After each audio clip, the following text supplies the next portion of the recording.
So we will start first of all with, we have an affirmation which encourages us all to do our best for the people of Tamaki Makaurau. Then we go from there and we deal with apologies. If you look around the chamber here today, you'll see one or two empty seats. People have got other matters that they're attending to. Then we got 3 or 4 other process issues, including acknowledgements of mate, and then we will arrive at item 6 at the petition from the Soul team. So it'll take us about 5 or 10 minutes to arrive at that point. So first of all, though, I want to commence with an affirmation. We seek wisdom, understanding, insights into the views and circumstances of others, strength to seek what we believe in, humility to accept the combined decisions of others, patience, good humour at all times, tolerance and courtesy, while working in the best interests of our whole community. Right, now, secondly, we move to apologies. So we've got a Councillor Chris Fletcher. We have got, I don't see Councillor Sharon's moved, Councillor Sir John, Councillor Denise and Councillor Ross. I note those 4 for their absence, so I'll move the apologies. Second. I got Councillor Ross. Oh, sorry. It's all under control. Okay, so I'll move that seconder. I got Councillor Cam. All those in favour say aye. Aye. Against? Passed. Right, acknowledgements and achievements. I'm going to first of all just acknowledge our achievements through the month. In particular, of course, the conclusion of the rollout of the electric trains.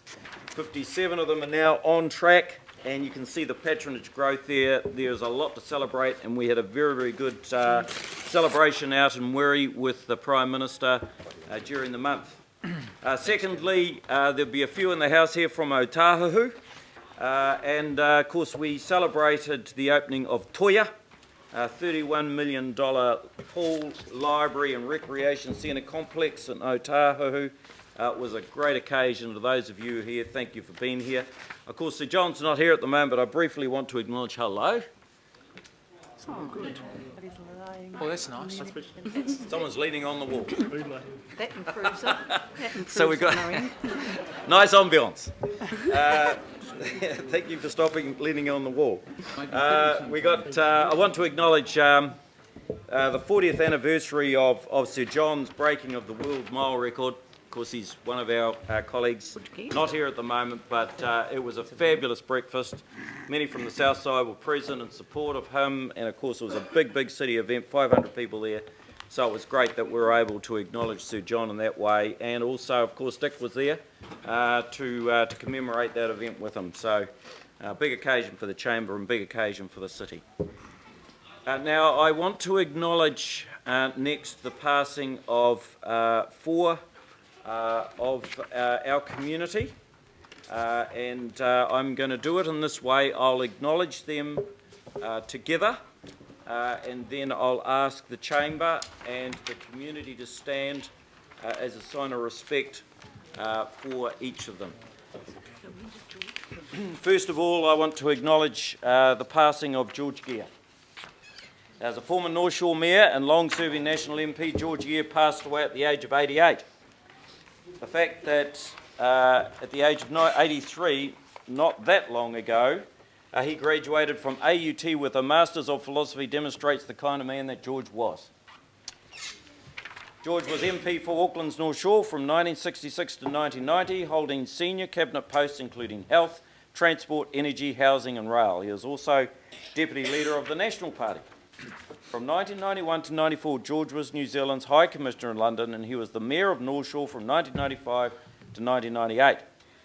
From 1967 to 1987, George, a founding member of the Public Relations Institute, campaigned with local residents for a hospital in the North Shore, and he became the first patient to have a major operation at that hospital after being diagnosed with bowel cancer.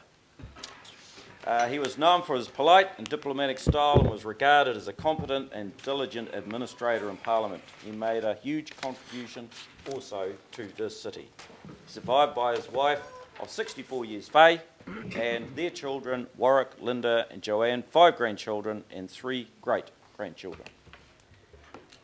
Secondly, I want to acknowledge Logan Brewer, a uniquely talented and nationally celebrated man, a real visionary whose creativity and cultural inspiration enriched everyone. An acclaimed designer and sculptor, Logan was known for a number of high-profile works, including projects for the Commonwealth Games in Auckland in 1990. He did the opening event, the National Maritime Museum and Auckland Zoo.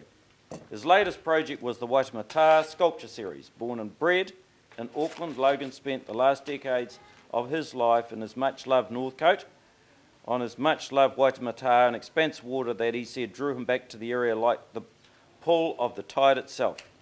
His contribution to film and television was recognised in 1990 when he was charged with designing a physical environment to house endangered Tasmanian devils at Auckland Zoo. He was 69, survived by his wife Lindsay and their 6 children. Thirdly, I wish to recognise Alwyn Gordon Vetty. For 15 years after the 1979 Air New Zealand Flight 901 Mount Erebus crash, Captain Gordon Vetty pursued his conviction an experienced crew could not simply fly straight into a mountain. In his work, Gordon discovered that in certain conditions the powerful effect of whiteout eliminated visual borders and that pilots might not see obstacles as big as mountains directly in front of them. Captain Vetty's work formed the basis of Justice Mahn's report, finally tabled in Parliament in 1999 and hailed as a vindication for pilots. Dubbed a hero of the skies after heeding a distress call from a small Cessna pilot in trouble in the Pacific Ocean and directing the pilot to land just as the plane was running out of fuel, Gordon was 82 when he died this month. The rescue was the subject of movie Mercy Mission and the book Emergency Crisis on the Flight Deck. The subject of 2 movies and the recipient of numerous honours for heroics carried out while flying DC-10s for Air New Zealand, Gordon wrote the book Impact Erebus in 1983. He was awarded the New Zealand Order of Merit in 2007, described by Gordon's son Mark as a final congratulations for the country and much deserved. I want to finally acknowledge this morning the passing of Basil Thomas Silcock. Basil passed away peacefully in August 17 on his 95th year at the Edmund Hillary Hospital. He and his beloved wife Marge were living together at the retirement village. Basil was a legend of the Pakuranga community, served in the local board and was its chair for a number of years. He was a much-loved father of Graham and Judy, partner of Dennis and a grandfather to 3 and a great-grandfather of 1 and an outstanding man. Can I please now ask you all in this room to stand in recognition of those people who have passed away through the month.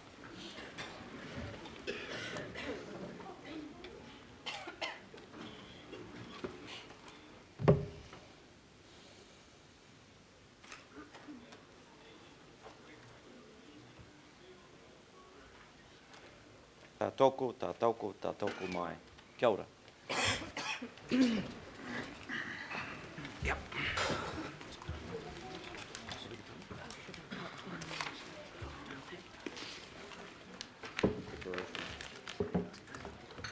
Oh, right. Okay. There any declarations of interest? Oh, right. Okay, so the previous one. All right, need to move the confirmation of the minutes. Seconder, please, Councillor Cowell. All those in favour say aye. Aye. Those against, passed. Right.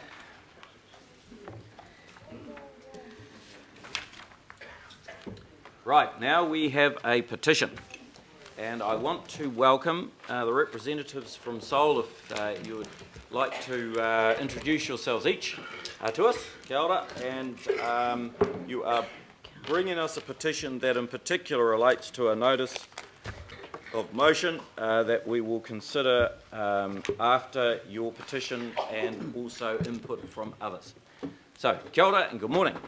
Kia ora. Tēnā koutou katoa and greetings to His Worship Mayor Liam Brown, our Deputy Mayor Penny Hulse and councillors. My name is Waimaria McFarland. I'm a founding member of Soul, Save Our Unique Landscape. I'd like to introduce to my left Ben Corbett, Tanya Newton and Haki Wilson, and also acknowledge other founding members of Soul that can't be with us today.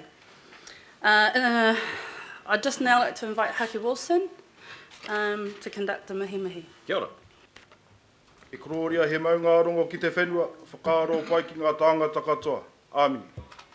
Ko poke tāpapa te maunga, ko ōrua rangi te aua, ko te mānuka o Hoturoa te moana, ko makaurau te marae, ko tāmaki makaurau te tupuna whare, ko tāmaki tuatahi me tuarua ngā whare kai, ko hape te tangata, ko hua kaiwaka te rangatira, ko kaiwhare, te kaitiaki, ko te wai o hua, te iwi, no reira rire, hau, pai marire. Pai marire. Kia ora. Okay, so who we are. Soul represents over 4,000 local, national and international community members, whānau, friends and anyone with an interest in the land in question, based on our culture, history and our environment. First of all, we want to say we do not oppose housing initiatives or development, but are proactively working towards the protection and preservation of the unique landscape of Ihumātao. Today we hope to convince you all that Ihumātao needs to be protected and that the governing body of Auckland Council will support us in regard in revoking SHA 62 at 545 Ororangi Road, Mangere. The entire Ihumātao area is a cultural landscape embedded with identity, meaning and significance, both from Māori and European settlement. The land on which SHA 62 will be situated is adjacent to the Otuataua Stonefields. It includes wāhi tapu sites such as burial caves, lava tunnel entrances and natural springs. We're just going to go over a little timeline of some key events. Before I start, the history that I'm about to present to you this morning was handed down from our leader from Te Waiohua, Morris Wilson, my grandfather. Kei kone tonu koutou ke roto i o mātou ngākau. So in 800 AD, the archaeological evidence places our ancestors' settlement in Tamaki around the shores of the Manukau Harbour. In 1300s, Hape arrives on the shores of the Manukau Harbour and ascends Poke Tāpapa, te tāpapatanga a Hape, the flat hill that Hape lay upon. From 1350, te hekinga nui o ngā waka e whetu, the Great Migration of the Seven Canoe. The Tainui Waka enters the Tamaki estuary and portaged over the land into the Manukau Harbour. There, Hoturoa sees Hape's footprints. Hoturoa acknowledges Hape, and in return, Hape returns the cause back to the Tainui Waka. Hence, Karanga a Hape. 1863 to 1865, 1,100 acres of Ihumātao land is confiscated by the Crown as punishment for our allegiance to the Kingitanga. 1866, 32 acres of that land is granted to the Wallace family, leaving Te Waiohua almost landless. Then we fast forward 100 years, 1990s. Water Care Services in partnership with Makaurau Marae restore the Ihumātao foreshore. 2001, the then Minister of Conservation, Nick Smith, opens the Otuataua Stonefield Historic Reserve, referring to it as the birthplace of Manukau. 2007, former Manukau City Council proposed zone changes to free up land for the expanding airport zone. The Wallace Block, 545 Ororangi Road, was to remain rural land, zoned open public space, as Manukau City Council intended to purchase that land to complete the Otuataua Stonefields. All of these proposed zone changes became operative in 2011. Now, councillors, this is where it all starts to get quite tricky. Prior to 2012, the former Manukau City Council, local iwi and the community have been planning towards the Mangere Gateway Heritage Project. The Wallace family applied to the Environmental Court in the same year to have the MUL extended over their blocks. The new Auckland Council and Makaurau Marae stood together to oppose the extension of the MUL. The new Auckland City Council worked alongside Makaurau to oppose that. Now, the Environmental Court ordered the Auckland Council to extend the MUL and rezone the land to future urban. This essentially ended councils, local iwi and the community plans for Mangere Gateway Heritage Project. Now, that takes us into 2013. On the 13th of September, the Housing Accord Special Housing Act was passed. This Act enables rapid consent for intensive housing. The timeframes introduced in this Act are entirely inappropriate given the broad context of the site.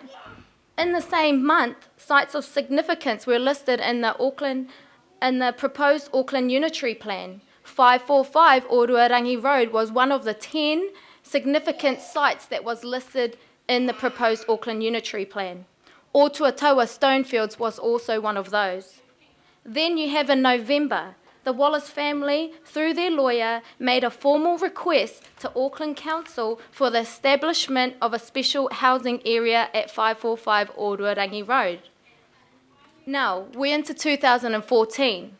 Fletcher's Residential lodges an application with the Overseas Investment Office to purchase the Wallace block prior to its announcement as a special housing area. Then you have in May, our council votes to recommend to the Housing Minister, Nick Smith, that this land be designated as special housing area. We understand, it is our understanding that in reaching that decision, we believe that Auckland Council were not fully briefed on the cultural, historical and archaeological significance of this site.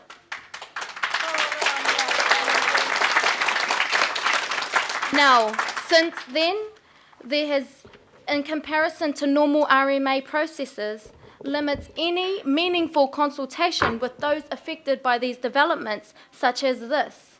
The residents of Ihumātao and our wider community were unaware that this area had been established as an SHA until we saw pegs being surveyed on the land. Only then did we start making our own inquiries into what was happening there. Now that takes us into 2015. In June, Fletcher's Residential lodges an application with Auckland Council to rezone 545 Otuataua Road for mixed housing area. After over 150 years of desecration, dislocation and misappropriation of our land, the residents and community of Ihumātao and the wider Mangere area and Auckland have had enough.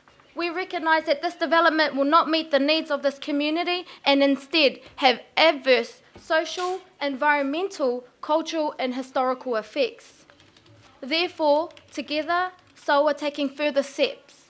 We are preparing an urgent application to the Waitangi Tribunal regarding the Housing Act, the Special Housing Act, and the way it is being implemented as it does not honour the Treaty of Waitangi, or Te Tiriti or Waitangi. The Overseas Investment Office is undertaking a review of their decision to approve the purchase over the Wallace block. We are presenting our petition to Council today, and we plan to take our petition of over 4,000 signatures representing people local, nationally, all over who are supporting our kaupapa, and we plan to take that to Parliament. However, today, councillors, we also present a viable solution. We present today an alternative option to prevent further desecration to this whenua.